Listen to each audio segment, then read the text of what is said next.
I'm Barbara Whitman. I'm a producer mainly on Broadway. I've been producing for, my first show was in 2004, so I guess this is my 18th Broadway season. And I guess my most notable shows were Fun Home, which I did in 2015, and then Strange Loop, which we just did last year. Right now I have Goodnight Oscar, which just opened on Broadway with Sean Hayes, and I'm doing Strange Loop in London, so that's kind of where I am. Hi everyone, I'm Jacob Padrón. I'm the artistic director of Wharf Theater in New Haven, Connecticut. It's a regional theater. It's been around for a long time. We were started in 1965. We were one of the first regional theaters to win a Tony Award for our work. And I'm also the founder and co-artistic director of an initiative here in New York City called the Soul Project, which works to really amplify the voices of Latinx playwrights with off-Broadway companies and really around the country. The kind of idea behind the Soul Project is we want to really radically shift the frequency by which we see Latinx writers produced on our most visible stages. So we've been around for about 7 years. And the plan is to produce 12. Once we do 12 projects, we're then going to sunset. And the hope is that that work will have seeded meaningful systemic change really across the kind of theater ecosystem and within the off-Broadway community. So that's a little bit about my background. So we're going to hear about 3 new works and discuss what's the best way to approach producers about that play, whether it's someone in the nonprofit world or the commercial world. Yeah, excellent. Yeah, I'm really excited to hear about your individual projects. And one of the things that I hope we can talk a little bit more about is just how your projects align with just your artistic values. When I think about the work that I've done at Wharf Theater and also the work that I was able to be a part of at the other nonprofits that I worked at, the Public Theater here in New York, Steppenwolf Theater in Chicago, the Oregon Shakespeare Festival, and Center Theater Group in Los Angeles. The thing that we talk a lot about is like how an artist's values align with the values of the institution. And so I feel like that's something that we can talk more about relative to your pitches as we have this conversation. Yeah. So. And I would say in terms of a pitch, to me it's not only what you're writing, it's sort of what you're saying, how it speaks to you. Yes. So, and I want to get to know you as a person, because when you really marry your writers, and so you don't want to hire someone who you're not in sync with or you don't like, or who is different, has a radically different opinion from you. You want to find someone who has a commonality, and not only in their work that they write, but in their approach to the work and their approach to the world. Absolutely. The passion piece I think is so key. And one of the things that I say to my students, I teach at the Yale School of Drama, and one of the things that I say to them is that making great art also comes out of great relationships. That what we do is we actually get behind people. Like, yes, the art that you make is important, but also like making sure that you have the passion for the art that you're making, and that you believe in authentic relationships. I feel like that's often the through line when I sort of think about my trajectory, or when I think about just making great theater. I think it's so key, and so I hope we can consider that, I think, in our work and in your pitches. And the other thing I think is interesting is theater is a writer's medium. Mm-hmm. So by contract with me, I don't know how it is in the regionals, but by contract you have final say. But I don't want to ever be in a position of being like, where you don't want to make it an antagonistic relationship. You want it to be collaborative, but we need to learn how to work together, because ultimately it's your play. I'm here to service your work. Although obviously I'm going to have a vision of what I want to bring to it. But it's an interesting balance between the producer and the writer. Do you find that in the nonprofit the same? Yeah, absolutely. At Wharf Theater, we have 3 core pillars for our work: artistic innovation, radical inclusion, and revolutionary partnerships. And it's that third one, right? That like every collaboration is a partnership. And so that's something that we absolutely try to lean into as we think about creating the body of work that we're trying to create at Wharf, that really reflects the kaleidoscope and the diversity of our community in New Haven and really across the country. I mean, I think as the 3 of you know, that's such an active conversation right now, right? That we're having in the American theater. Like, how does the work actually speak to the communities that we're trying to be in conversation with, right? How do our stages reflect our neighborhoods and our cities? I mean, especially here in New York City. So that's also something that is also part of the the dialogue. Yeah. So for Long Wharf, we have a relationship to our local artist community, but certainly we're engaged with artists outside of New Haven. So the way that we typically start is we start with just a phone call, good old-fashioned phone call, or Zoom meetings. Like that's usually, kind of that initial sort of meet and greet. And then, depending on sort of the trajectory of the project, or the, after we hear the pitch, inviting them to New Haven. And then having them see, meet our staff, see our resources, get a sense of sort of how we make work. And Long Wharf is, I don't know if any of you know this, but Long Wharf Theater is in an interesting moment in our life cycle, which is we've just left our building. We had a building that we occupied for 57 years, and we decided that in order to connect to our community in a deeper way and to make kind of the best work possible, that rather than being anchored to one space, that we would actually create theater in spaces all around the city and region. So the idea being that for a playwright or for a director, what's the right container for the story that you want to tell? And we find the right sort of space for whether it be a musical or a new play or a classic play, whatever it is, right? It's like, rather than saying, this is your space, this is the theater that you have to work in, we get to be kind of bespoke and figure out what's the right container for your offering. So that's sort of a little bit more about just our process. And I don't usually get pitched material. I tend to, I did have a commissioning program. I commissioned about 10 new musicals with another producer, and they would bring in writers that they wanted to meet, they knew were young emerging writers, and they would meet with them. We each had a person who was running it for us. They would meet with the writers, and the writers would give 3 or 4 different ideas, and then they would see if it was something they thought that my producing partner is Beth Williams, that the two of us would respond to, and then they would write up an actual proposal. And it wasn't so much that we were looking for material to produce. It was partly that. It was partly to support new writers. So I did do that. But now we both are a little busy, and our associates have moved on to other jobs. So we have a couple of things that are still finishing up, and one show we did commission from that.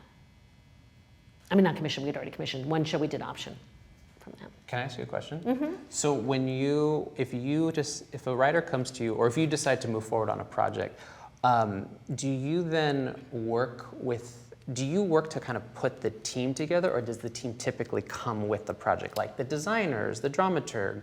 I imagine with the new musicals, those teams we're putting together. I got it. Yep. But it can work any ways. Sometimes I join a project and the team is already there. The general manager's already there. Got it. Sometimes I join a project and I'm putting together the team. Sometimes, Strange Loop, they already had the director, but we brought in our choreographer, Raja, and we brought in everybody else.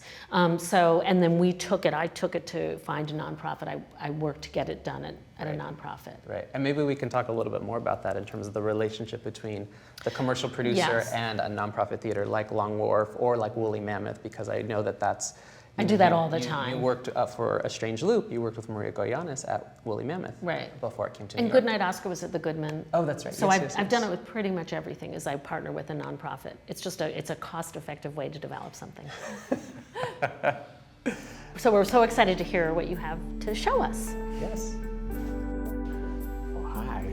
Hi. Nice to meet you. Good to meet you too. I'm Oliver Hauser, and I am a musical theater composer and book writer, and I'm so excited to have the opportunity to get to share about my work with both of you. A bit about me: I am proud to be the winner of the inaugural Stephen Schwartz Award and the ASCAP Foundation Sammy Kahn Award and the Dramatists Guild Foundation Fellowship. And I'm really excited to share with both of you about my musical XY, which is an original piece about an intersex man who's learning to embrace his authentic self. And I'd like to talk about what intersex is, because a lot of people don't know, but intersex refers to anybody whose physical anatomy or chromosomes don't align with the stereotypical definition of a male or female body. And for the past several decades, it's been standard medical practice to perform non-consensual surgeries on intersex infants and raise them as a particular gender. And this often has really harmful psychological and even physical consequences. the really incredible thing for me is that it wasn't until 5 years working on XY that I discovered a variation I was born with is on the intersex spectrum. It's a variation I received surgery for in birth, and it wasn't until 2 years ago that I finally allowed myself to come out to myself and then publicly, and realized, like, holy shit, I've been writing a musical about my own life. So that has been, it's been deeply healing to write and develop XY, and I've been very moved to see it resonate with audiences across all walks of life, given the universal themes of forgiveness and family and self-love and healing, all while garnering much needed exposure for the intersex community and the challenges we face. And I'll also just say intersex is fairly common. It's 1.7% of the population, which is the same number of people who have red hair.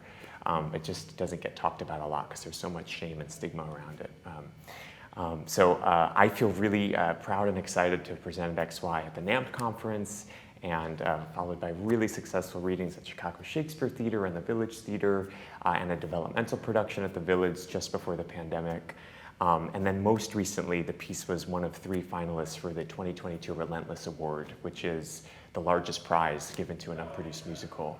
So I've been developing this piece for like 12, 13 years now, and I feel really excited to find producing partners and a creative home for the show and a first production. And yeah, would love to connect with both of you about that. And Barbara, I know I sent you an email about this show a few months ago. I saw it at NAMT.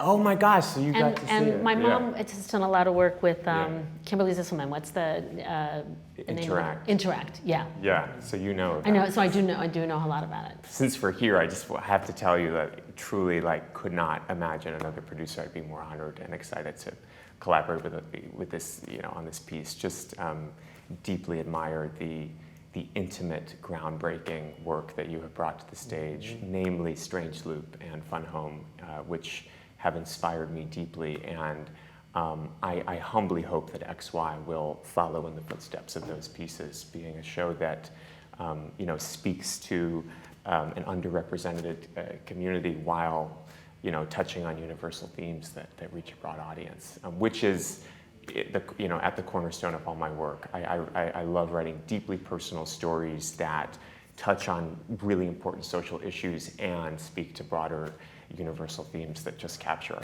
shared human experience. So yeah, I'd be such a thrill to share the materials with you at some point and hear your thoughts. And what are you looking for, your plans? I mean, where do you see the show going? I mean, I feel like truly the path that, Strange Loop took, I really do see this, I do see that this could go to a commercial space because I feel it has that ability to reach a wide audience. And I acknowledge this is really, it's bold new subject matter. So I think wants to exist in a nonprofit space as well, but I could see it having a commercial life. But yeah, my dream would be, to have some, like a Playwrights Horizons or Public Theater Atlantic, something like that, or then like an out of town and then even Broadway potentially. But just to have this find an audience would be so thrilling. And Jacob, I would be so thrilled to share this piece with you too. And given the emphasis on inclusivity that you have at Long Wharf, I feel like this could be a good fit. And it's quite intimate. It's a 6-person cast, and I see it personally being very achievable with light. I feel like memory is a big part of it. So. I think it's something that could be done with fewer resources than some musicals require. So, I know you're nomadic right now, and that could, potentially be a fit. Can you remind us of just like the kind of developmental trajectory? Like sure, yeah. The full trajectory is we did a staged reading in London with Katie Lipson in 2017 after it was included in the ASCAP workshop with Stephen Schwartz. And then the following year it was at the NAMT conference. And I developed it at the Dramatists Guild Foundation Fellowship Program in the interim, and also at the UCross Foundation. And then after NAMT, we did these readings at Chicago Shakespeare Theater and then the Village Theater and then this developmental production at the Village just before the pandemic. Were you working with Rick Boynton? Yeah, I worked Okay. with Rick at Chicago, who I loved. Yeah. I love Rick. Yeah, me Rick is too. great, He yeah. really got the piece too. Yeah, he's a really good dramaturgical sense. I found that as well. I Yeah. love hearing that. And how many musicians do you have on the? So that's sort of, you know, I know that, you know, things sometimes need to be, you know, brought more to scale for financial reasons. You know, for XY, it does have more of a, there are more moments that are kind of more orchestral and sweeping, as well as some more pop elements. So an orchestra of 8 would be incredible. I feel like I've been told that that can be a lot to ask for. That's big, yeah. But so I understand, you know, it can be scaled down, and that's possible too. I mean, it's sad, but when you're looking at doing an unconventional musical, you have to look at every single body. You know, you can't have a lot of wigs because that means another 4 people backstage, you know, or costumes. You know, it's you unfortunately look at all of that, and it's too bad that the art a lot of times is dictated by the resources you have.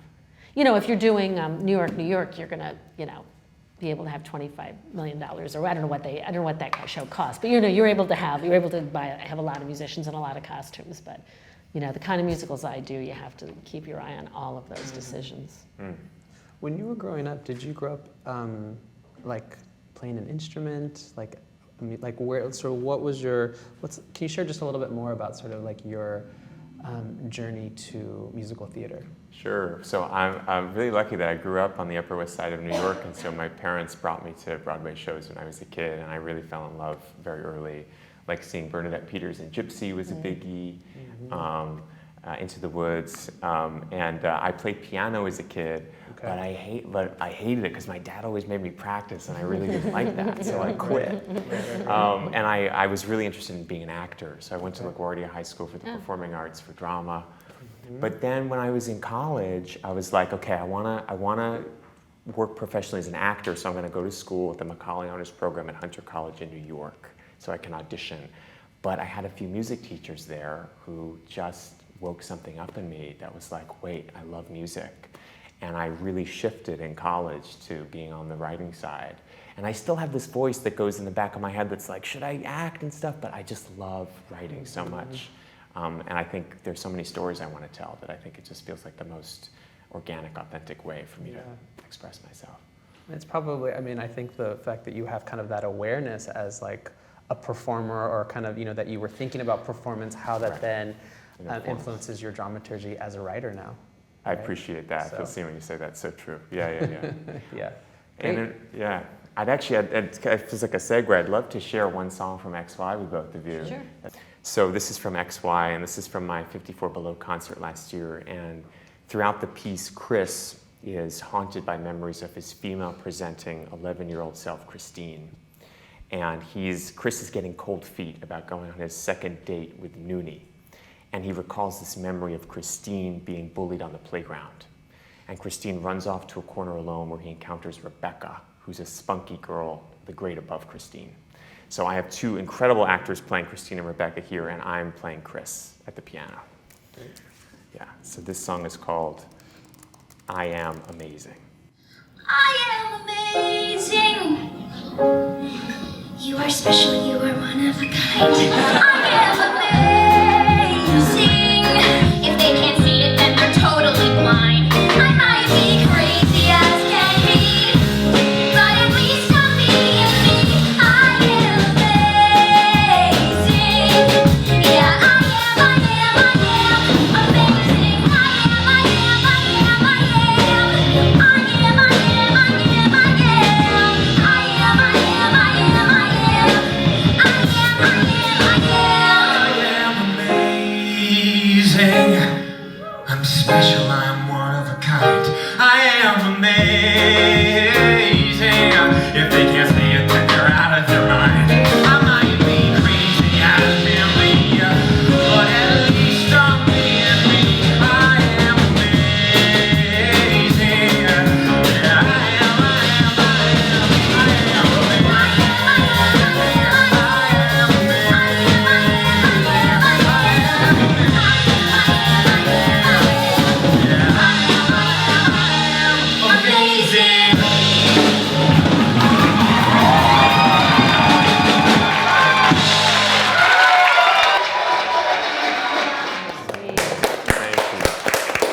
thank you both so much. Thank It's so you. great to Thank get to you, share that my was work lovely. with you. Yeah. Oh, thank you. So you have 2 kids in it? 2 kids. Yeah. Children are expensive. I know. That's got the kids have to, yeah, it's got to have the kids, yeah. Yeah, no, I totally get it. It's really fantastic lovely, to learn more about your work and Thank your you. projects. Yeah, thank you so much. Thank you. Nice to meet you. Yeah, it's an honor to get to share with you. Thank you. Great. My name is Jacob Greenberg. I feel very lucky to be here with you both today. I am really excited to tell you a little bit about a play I've been working on for the last 4 years. The play is called The United States versus Khalid Sheikh Mohammed. It's an epic ensemble drama about the lawyers who volunteered to defend the man who planned 9/11. Over the course of 10 years, we follow these lawyers as they uncover government crimes, withstand criminal threats and intimidation, and even get investigated by the FBI, all so that they could defend our democracy. But we also follow the activists who opposed them. It was really important for me in telling the story not to just tell one side of it. Something one of these defense lawyers said that really moved me is that a lot of times when we see something in the news, we're seeing the end of the story. And the job of a defense attorney is to tell the entire story. And I really believe that to be true, but I also feel strongly that the people who disagree with us should have their story told as well. Because they believe just as passionately, with just as much conviction, they have fought just as hard and sacrificed just as much, only against what these lawyers stand for. When I first started researching this story, I thought that this trial was like something that happened a long time ago, like a few years after 9/11. This trial happened, it was over, it was done. I was shocked to find out that it is still ongoing today, like today. And I was even more shocked to find out that technically today, it still hasn't even started. I mean, how is that possible, right? Like, how is it possible that this trial that has the potential to reshape our Constitution and the relationship with ourselves and our Constitution, no one's heard of it, except for a few lawyers and activists who have been working for the last 20 years. You know, I read thousands of pages of court transcripts, conducted interviews with lawyers and the activists upon who these characters are based, and I even wound up getting some really critical notes from Khalid Sheikh Mohammed himself. And what came out of this research is a swashbuckling adventure, and it just all happens to be true. And I know that this is kind of a heavy topic, or at least it has the potential to be. It was really important, the thing I talk with my collaborators about, and I'm working with an amazing director who couldn't be here today, but the thing we talk about is this should feel like a roller coaster. It should feel like an amusement park ride. We want it to be fun. We want it to be funny. I mean, if you've ever met any of these attorneys, the darker their job, the more of a sense of humor that they have to have about it. And it was really important to capture this stranger than fiction, real life element. I would say ripped from headlines, except there haven't been any. But, you know, just some of the people we meet. These are all real. John Kiriakou, he's a CIA whistleblower who survived prison by befriending both the Muslim Brotherhood and white supremacists. We also meet a very young Liz Cheney, who was just beginning her ascent.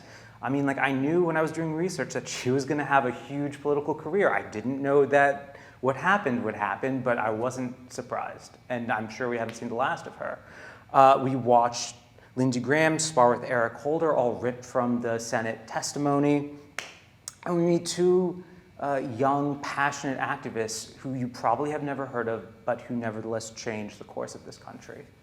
And I guess just to talk a bit about, you know, I didn't know when I started why I was writing it. I feel like, if we're honest, that's true of a lot of writers. Like, we find out as we're writing what we're writing about.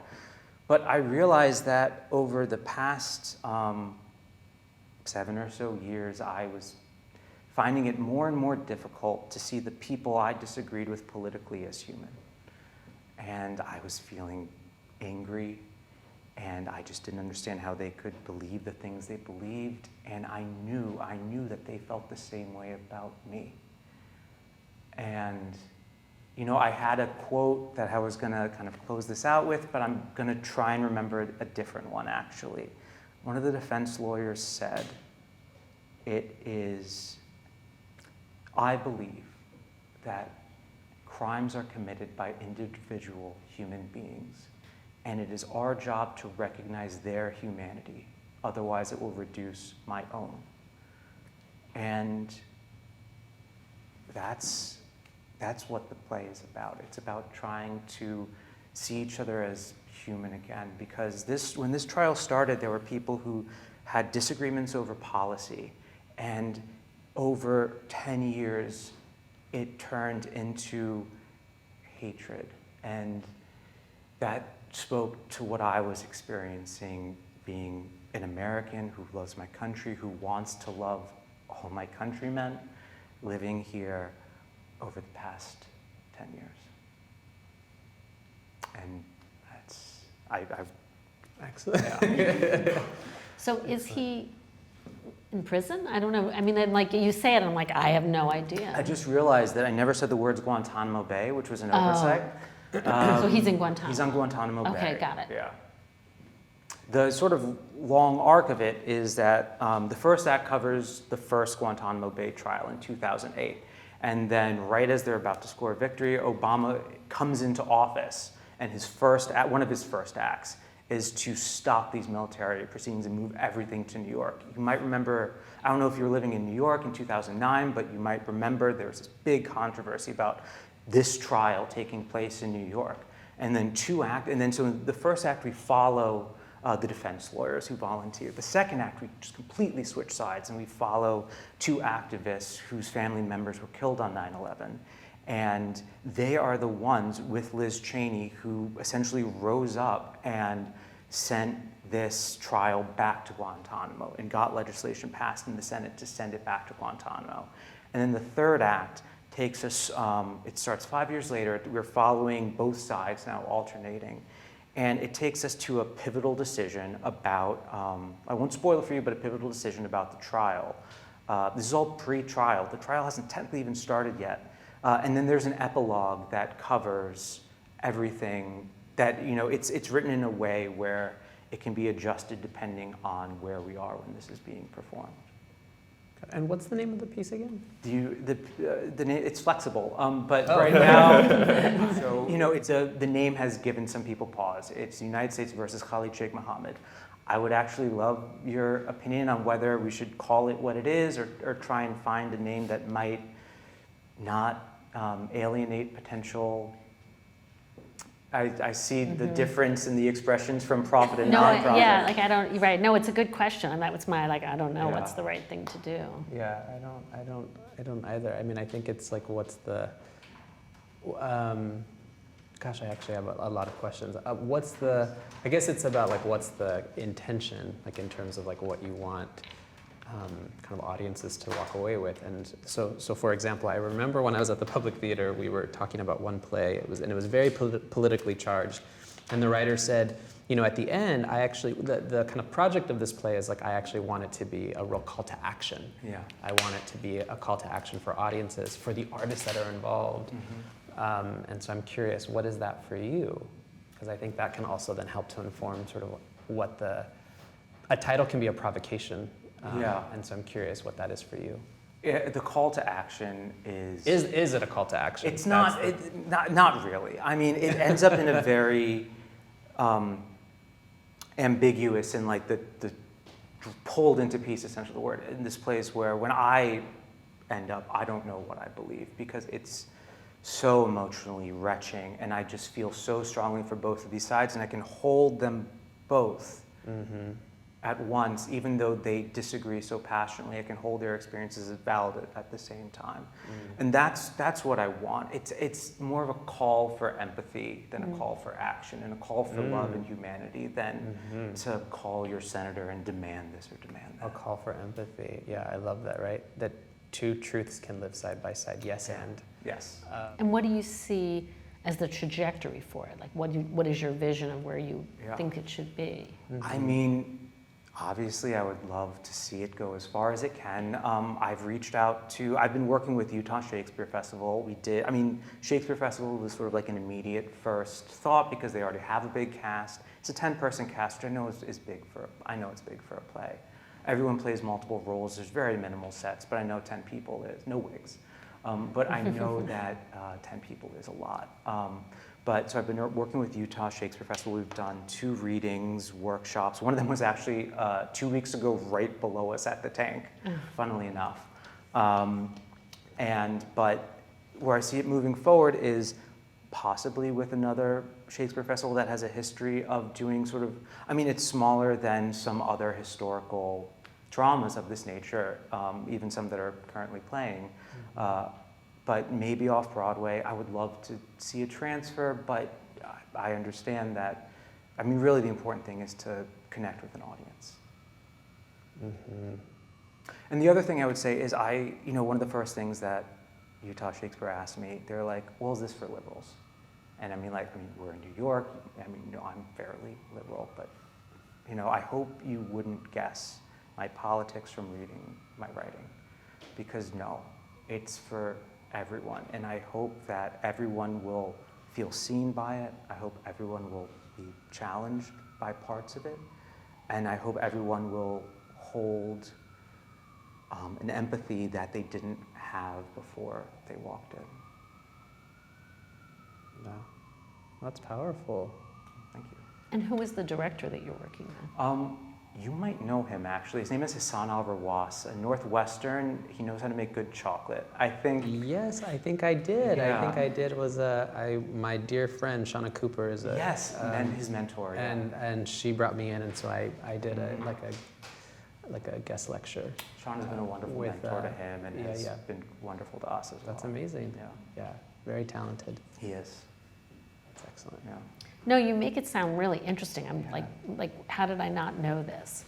And then there's a part of me that feels like it fits. It's very timely, in that, I know you're writing a play, but did you see Rachel Maddow had this incredible podcast, which I can't remember the name of, about a story nobody knew from the 30s. Yeah. If anyone Googles it, it's this fabulous podcast where you're each episode you're learning more and more and more of this person died in a mysterious plane crash, and then this happened and this happened, and it reminded me of that, and it also reminds me of some of the stuff that Audible is doing. So I totally get why you'd want to put it on stage, but it feels like there's a world where it might live there, and it might also live. There might be other mediums that it could live in. True crime. True crime. Yeah. Yeah. It does feel like that. Yeah.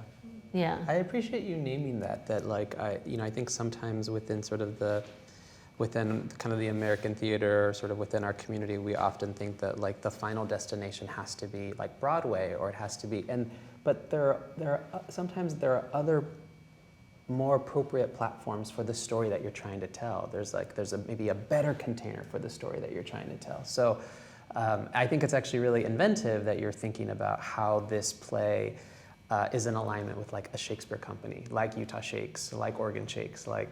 I think that's really smart. Yeah, And it feels kind of like a Lincoln Center, because they did, the Like the great Beaumont? society. At the Beaumont. It feels like it needs to be at a nonprofit All the like Way. that. All the Way, or the Way, Great or Society. the Great Society. It feels it lives in that world. I don't know if that's your vision for it, but that's where it seems to me. It would be a dream. I don't want to write something that can only live in that sort of tier, obviously. I would love for it also to live and breathe in a black box, but of course that would be a dream come true. Is there a star part? Yes.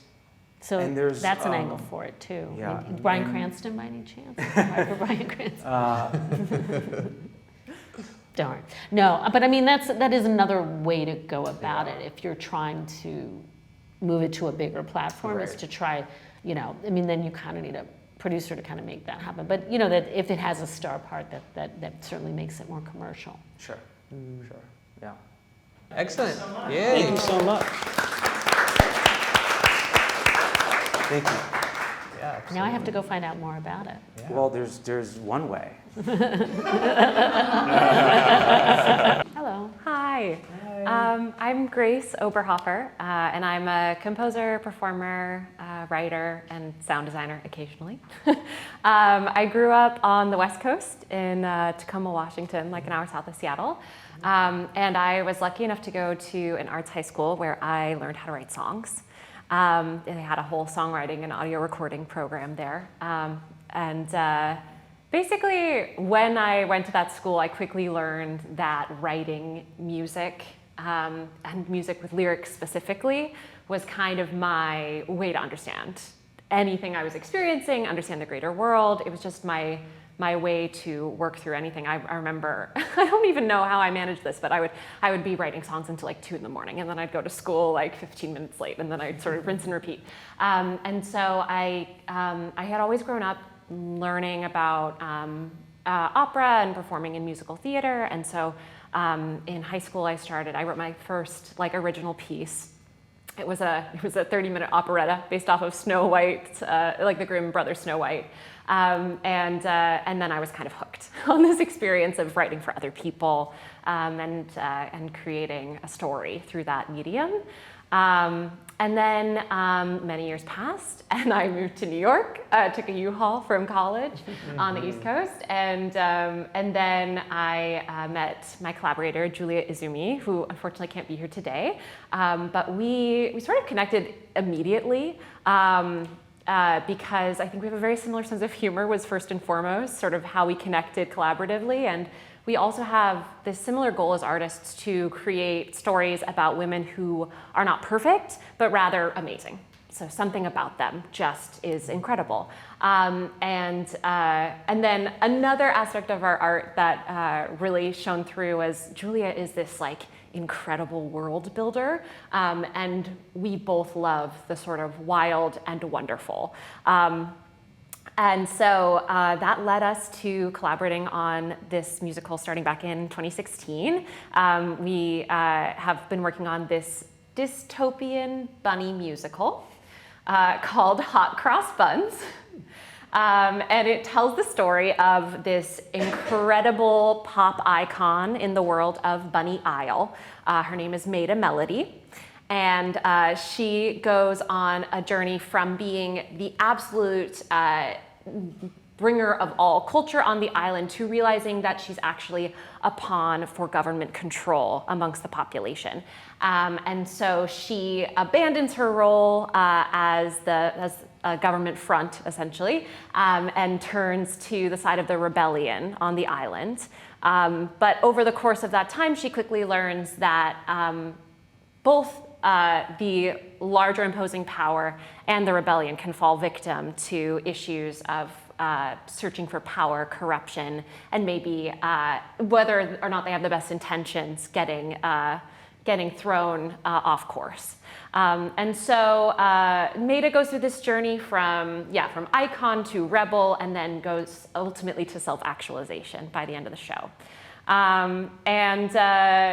The show is it's a 90-minute musical that focuses on bunny pop music. So it's influenced highly from 90s Swedish invasion pop in the US, and then also K-pop and J-pop from like the last few decades.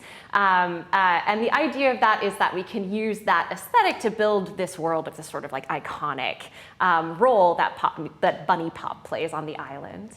The piece was originally inspired actually by this real island off the coast of Japan. It's an island that was formerly a nuclear test site and is now entirely populated by bunnies. You can actually visit it.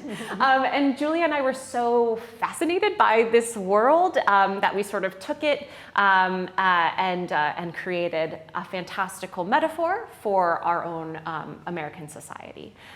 So that's the premise of the piece. It's a comedy. There are lots of carrot puns. There's a lot of uniqueness in terms of the language that the characters use, and the idea is that they are bunnies, but they're also, humans represented. So Julia and I both have this interest in examining our current societal problems, but really tilting the world at an angle. And so the bunny world is sort of our way to do that. And are they costumed as bunnies? So the idea is that they're sort of anthropomorphic. So it's not like we're bunny puppets. It's not entirely, well, there is one character that perhaps might wear an Easter Bunny-esque costume. There's a sort of twist at the end where we find out that the bunny aisle is not totally populated purely by bunnies. So we do have a human in an Easter Bunny costume. But in general, yeah, it's these anthropomorphic characters. So we're still experimenting and sort of brainstorming on how that design will be actualized. And I think that's also part of where we are in the process. So we wrote an original draft of the show in 2016 and have been developing it since. We had a workshop while Julia was at Brown University. We worked with the Trinity Rep students there and did a workshop. And then during the pandemic, we did a Zoom reading of it with Seattle Rep. And so we're kind of itching to get it on its feet and to start to play with these design elements of sort of how we can build a world that is fantastical but also speaks to our humanity and the issues that we're all facing right now in terms of thinking about individual versus collective responsibility in our world. How many people are in it? Oh yes, the show can be done with a cast of 8. I think ideally we'd love to have more of a cast of like 14, but it can be done with 8 performers. And when you did the reading at Seattle Rep, was there a director already attached? Yeah, so we've been collaborating with Logan Reed, who he recently graduated from the MFA program at Columbia. And he has a really good sense of sort of the the aesthetic of our show, which is a bit of like Pixar meets Watership Down. So it's a really interesting aesthetic to strike, and he really seems to understand the tone.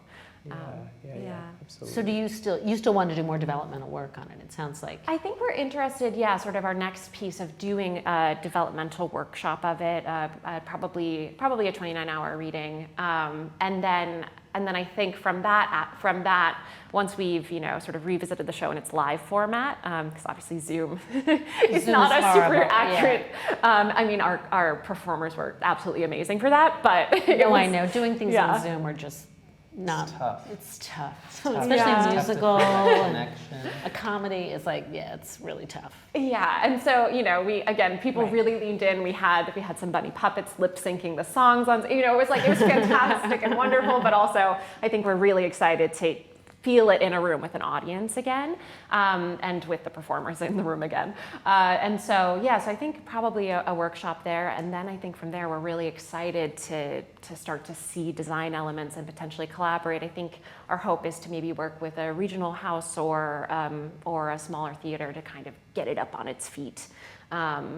And especially experiment with all the amazing design opportunities there are, especially thinking about the costuming and thinking about, we have this self-contained bunny aisle, right, as our environment. And it's obviously a world of its own, but it's also,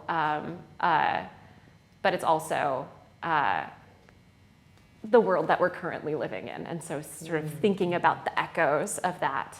I also should note, I realize I haven't mentioned this yet, in terms of our casting, I think it's important to note that we're hoping to have an all-Asian cast for our show. This was originally inspired kind of based off of like Lion King rules, where the island that we were inspired by is in Asia, and so so the animals are from the Asian continent, so we were interested in having Asian performers. And I think our island is now very much its own container, but my collaborator Julia and I really feel firmly that it would be very exciting to have an AAPI represented show that focuses on particularly women characters who are extraordinary and funny and charismatic and living less in the tradition of these shows that were written by all white writers that focus on more like war-torn and sort of the sort of claiming like a passiveness to the female characters, especially Asian female characters in those classic shows that I think we all know.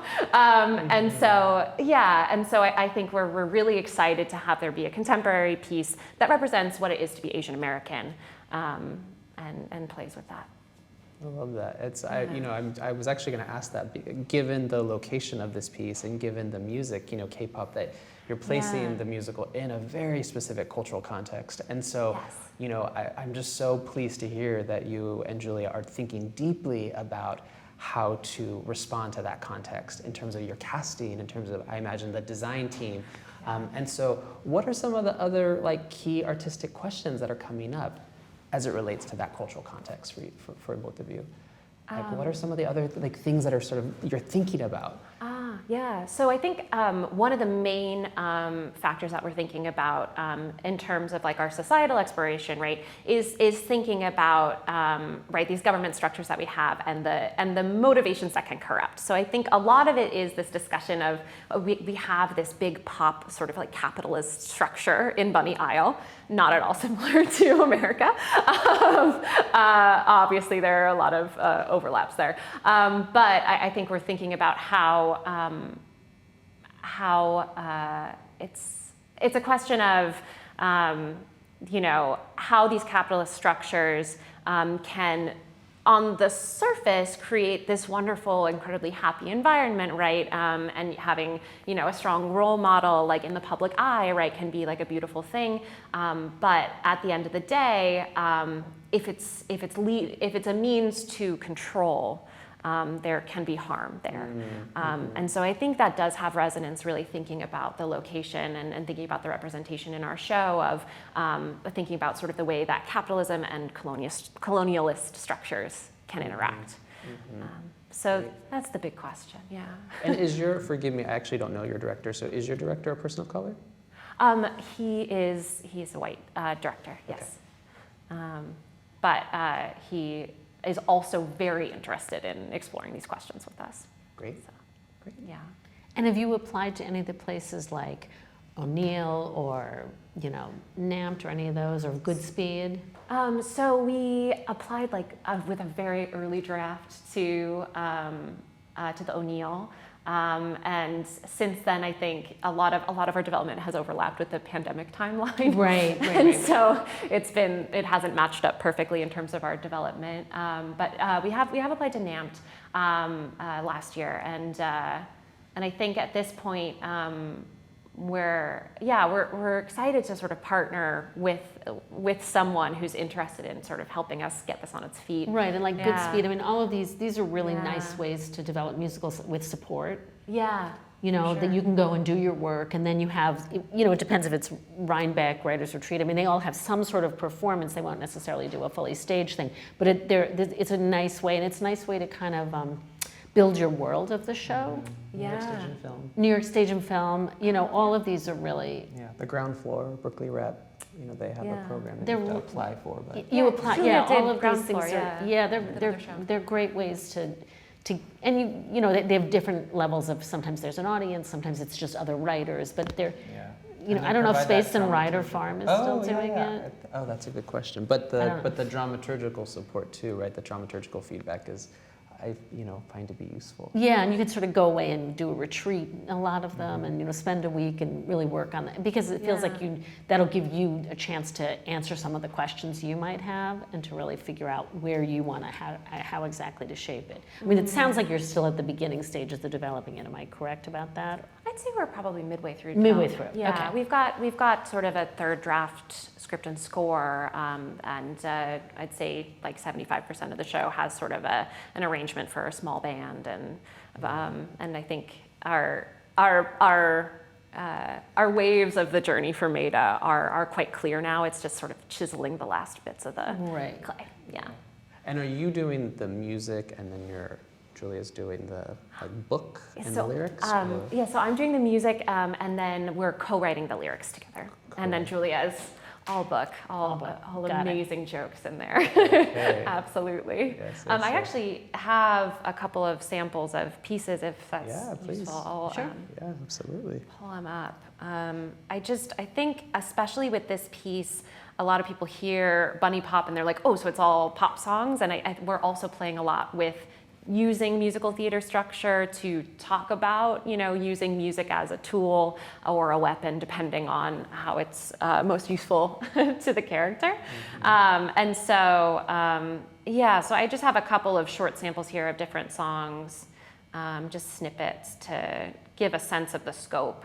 So our bunny pop, this is sort of the anthem of our bunny musical, or of Maida, who has been encouraging bunnies as a figurehead for the government law that bunnies are supposed to be happy, and when they reach their happiest moment, they choose to cross to the other side. So they traditionally jump into a vat of stew, and are catapulted to the other side where they live forever in their happiest moment. So it's a government ruse to control overpopulation, as we will later learn, but this is sort of Maida's initial introduction at her stadium concert. Who? Me? Got up every morning feeling lost and low. Couldn't ever find my flow. Trapped by fear and sadness in an endless loop. Then I got myself a big chocolate scoop.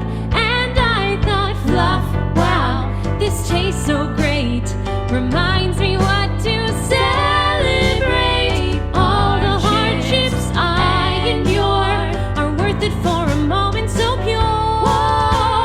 Choose your life, drop your fear. All you need's a little cheer. We're living for the moment. Feeling down, find your fluff. Joy will always be enough. We're living for the moment. Sort of our philosophy, our pop philosophy. But, yeah. Excellent. No, it sounds like fun. I would just give you one comment when you're doing it. Yeah. I would encourage you to say at the top, it's an adult musical.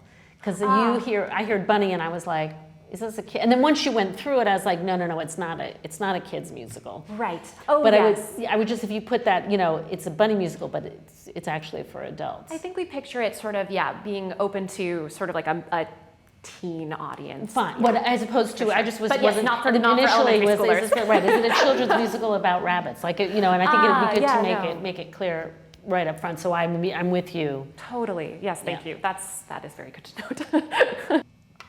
If this is useful, it sounds like it sounds really exciting, and I'm actually quite familiar with Julia's work, and wondering if there's like a lot of different ideas in the piece, which is exciting, and I'm wondering if it's like, is there a way to kind of like the central idea or the central question that we're actually really trying to sort of tackle inside this musical is, I just wonder if you want to, and I think to your point, like this is, it's an adult musical, and here's sort of the kind of central idea that we're after.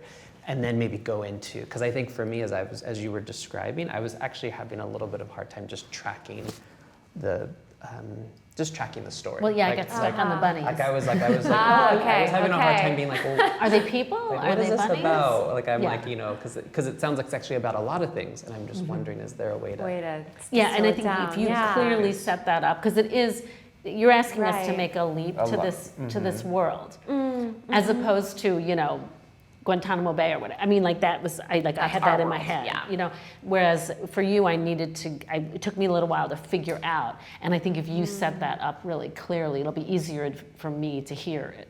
Got it. Okay. Because it's definitely unique, and I was like, is it like cats where there were cat costumes? You know what I mean? Your mind starts to go, so you get, I know it's crazy that I hear bunnies and I kind of go like, do they have ears? Like, Right, of course. Yeah. Right. And I think that's one thing that we also are playing with is sort of this, who doesn't like bunnies, right? It's a sort of joyful veneer to discuss a much deeper issue of how does an individual work in a community to create a better world to live in. And I think if you start with that, maybe that would and have then, been the and then best. no, it's fine. But you know something like that, and it's like, but we tell it through bunnies. It's about community, because then if it's adult musical or not an element, just say it's not a children's musical. It's more geared towards teenagers and adults. That's right. Maybe less about the bunnies and actually more about like the key issues that are actually underneath what I think you're trying to explore. Because once you started to do that, my mind went to an octoroon, where the bunny, like I was like, oh, clearly Brandon's trying to do something really interesting and powerful when the bunny shows up, right, as a part of the dramaturgy.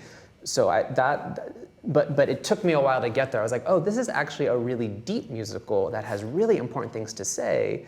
But again, I think just trying to track the dramaturgy. Right. It's not about bunnies. Bunnies are our vehicle to look at our world. Yeah. Right. Yeah. Totally. Okay. Cool. That's very helpful. I have two questions that I'm really curious to ask. One is, in terms of when you finally decide to say yes to a project and get on board, especially with a new musical, like, how does that normally happen when I feel like that feels a little nebulous to me as a writer, like when that moment of, moving to a next step with a theater or a producer, and I imagine it's always a little different, but is it typically like you've read the piece, in the demos and you feel really drawn to it and that'll be what has you say yes, or is it that you'll see a reading and that's what you really need to like see it on its feet? Like, what does it normally take for you to say, okay, yes, we're on board with this project?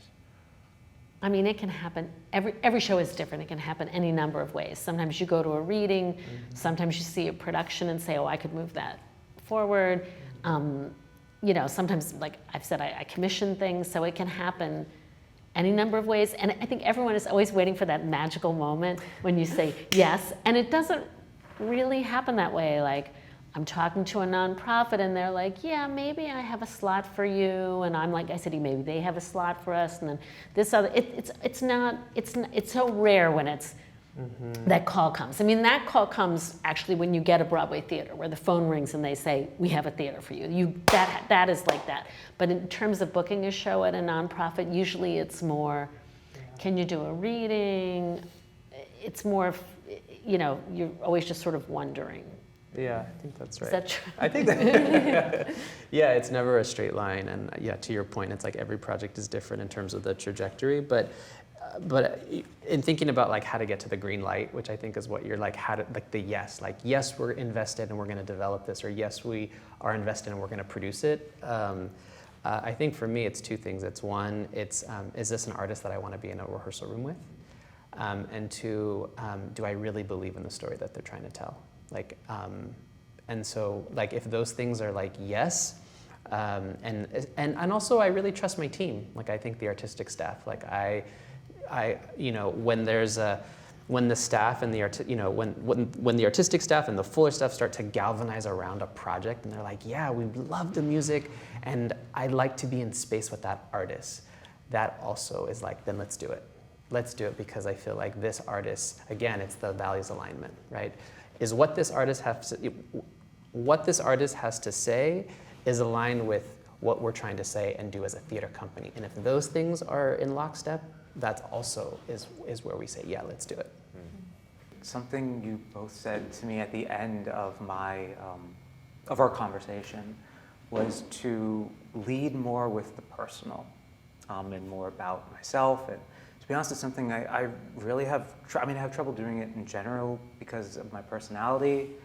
That's why I'm a writer, not an actor. But I also have a really hard time doing it with this piece because there's not like a connection to my childhood, or there's not this feeling that, the thing that I feel connects me to this work is that I'm the only one paying attention to it.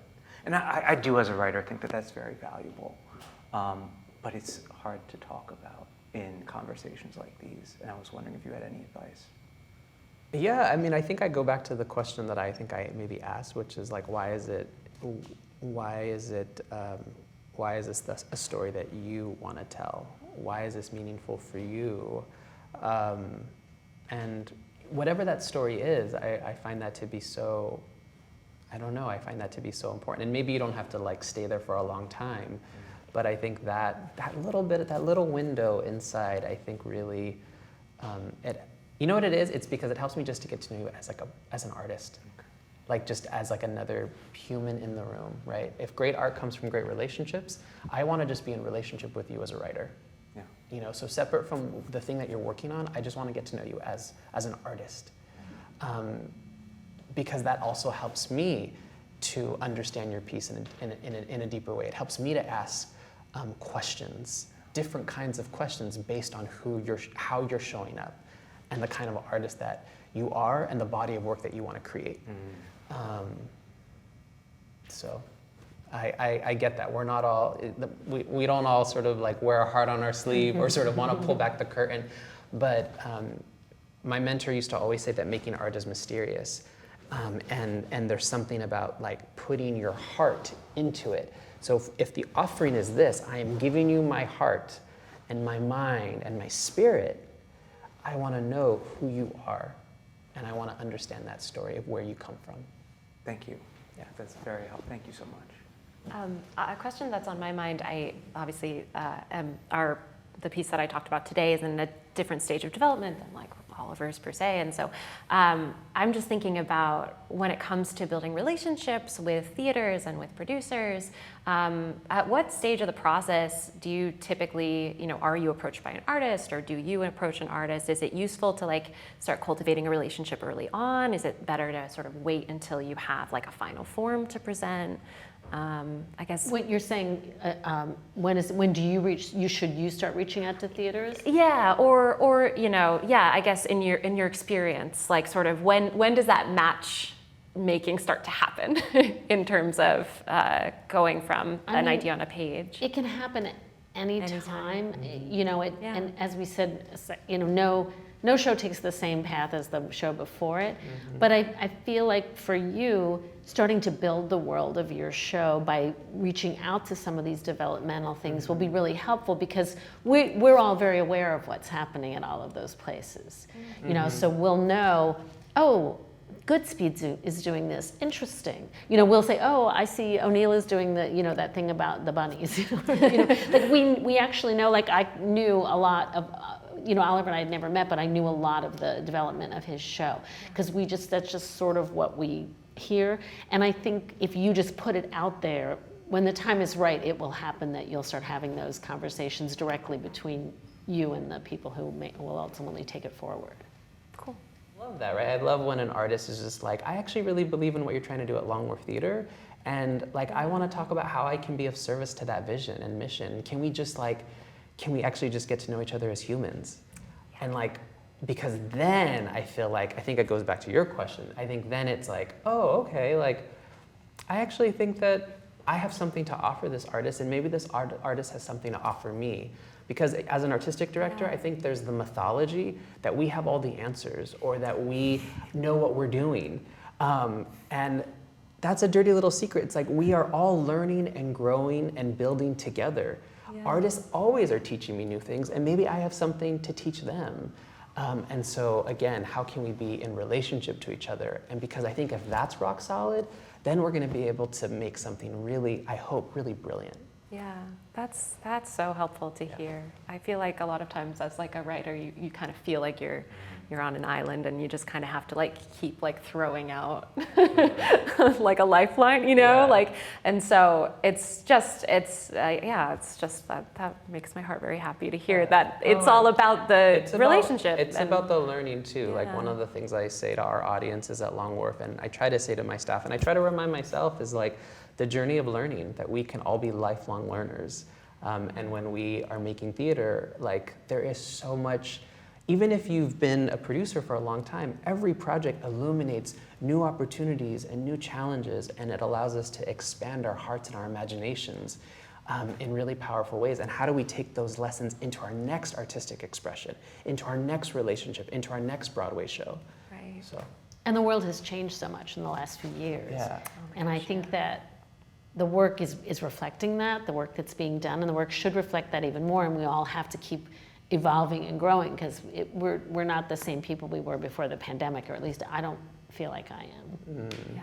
And I don't feel our audience has definitely changed, some for the better and some for the worse. We're not quite back yet, so we have to really be aware of how we're speaking to the audience and how we're speaking to the artists, because it's been a crazy couple of years. I love that you just named that in terms of how we've all been changed by the pandemic. I remember at the height of the pandemic, we did like a virtual kind of conference, and Luis Alfaro, the great Luis Alfaro, who's a playwright based in Los Angeles, he talked about how we're like in this pause, and he said, the great pause, has become the great possibility. And he talked about how he had been changed, and he said, my thinking is not the same, my language is not the same, my loving is not the same, right? And so I just really appreciate you naming that we have all been changed by the pandemic, and thus our art and our storytelling and our theater practices have also changed. Yeah. So, thank you so much for sharing your brilliant work with us today. It was really special to get to know each of you as artists. So thank you. And hopefully for you to know that we're also just people. Yeah. Yeah.